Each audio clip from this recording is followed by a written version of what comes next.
உபாகமம் 16ஆம் அதிகாரம்.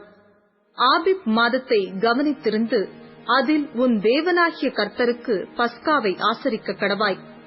ஆபிப் மாதத்திலே ராக்காலத்தில் உன் தேவனாகிய கர்த்தர் உன்னை எகிப்திலிருந்து புறப்பட பண்ணினாரே.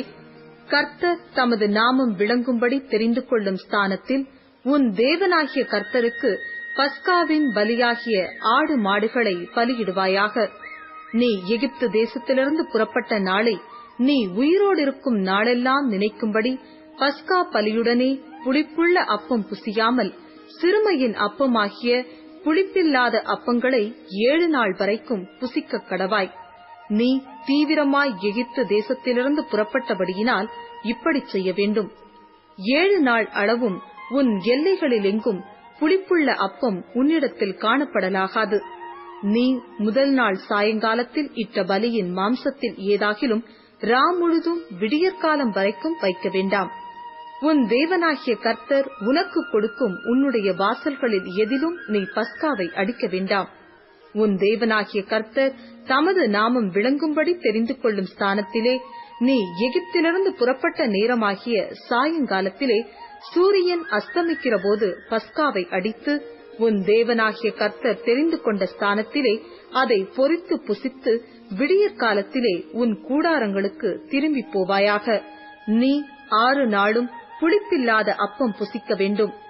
7ஆம் நாள் உன் தேவனாகிய கர்த்தருக்கு ஆசரிக்கப்படும் நாளாயிருக்கும். அதிலே யாதொரு வேலையும் செய்ய வேண்டாம். 7 வாரங்களை எண்ணுவாயாக. அறுப்பு அறுக்கத் தொடங்கும் காலம் முதல் நீ அந்த 7 வாரங்களையும் எண்ண வேண்டும்.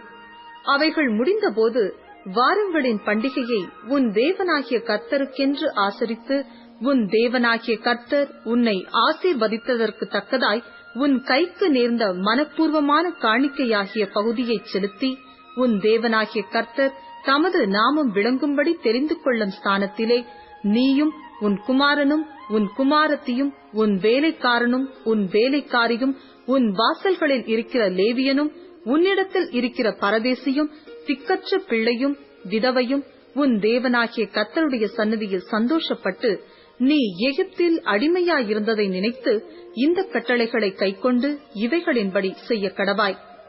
நீ உன் களத்தின் பலனையும் உன் ஆலையின் பலனையும் சேர்த்த பின்பு கூடார பண்டிகையை 7 நாள் ஆசரித்து உன் பண்டிகையில் நீயும் உன் குமாரனும் உன் குமாரத்தியும் உன் வேலைக்காரனும் உன் வேலைக்காரியும் உன் வாசல்களில் இருக்கிற லேவியனும் பரதேசியும் திக்கற்ற பிள்ளையும் விதவையும் சந்தோஷப்பட கடவீர்கள். உனக்கு உண்டான எல்லா வரத்திலும் உன் கைகளுடைய எல்லா கிரியையிலும் உன் தேவனாகிய கர்த்தர் உன்னை ஆசீர்வதித்தபடியினால் கர்த்தர் தெரிந்து கொள்ளும் ஸ்தானத்தில் உன் தேவனாகிய கர்த்தருக்கு 7 நாளளவும் பண்டிகையை ஆசரித்து சந்தோஷமாயிருப்பாயாக. வருஷத்தில் 3 தரம் புளிப்பில்லாத அப்ப பண்டிகையிலும் வாரங்களின் பண்டிகையிலும் கூடார பண்டிகையிலும் உன் ஆண்மக்கள் எல்லாரும் உன் தேவனாகிய கர்த்தர் தெரிந்து கொள்ளும் ஸ்தானத்திலே அவர் சந்நிதிக்கு முன்பாக வந்து காணப்பட கடவர்கள். ஆனாலும் அவர்கள் கர்த்தருடைய சந்நிதியில் வெறுங்கையோடே வராமல் உன் தேவனாகிய கர்த்தர் உனக்கு அருளிய ஆசீர்வாதத்திற்கு தக்கதாக அவனவன் தன் தன் தகுதிக்கு ஏற்றபடி காணிக்கையை கொண்டு வர கடவன். உன் தேவனாகிய கர்த்தர் உன் கோத்திரங்கள் தோறும் உனக்கு கொடுக்கும் வாசல்களிலெல்லாம் நியாயாதிபதிகளையும் தலைவரையும் ஏற்படுத்துவாயாக. அவர்கள் நீதியுடன் ஜனங்களுக்கு நியாய தீர்ப்பு செய்ய கடவர்கள். நியாயத்தை புரட்டாதிருப்பாயாக.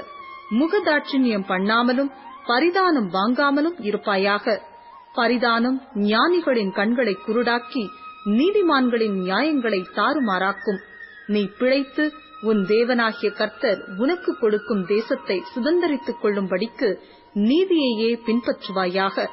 நீ உன் தேவனாகிய கர்த்தருக்கு உண்டாக்கும் பலிப்பீட தண்டையில் யாதொரு தோப்பையும் உண்டாக்க வேண்டாம். யாதொரு சிலையையும் நிறுத்த வேண்டாம். உன் தேவனாகிய கர்த்தர் அதை வெறுக்கிறார்.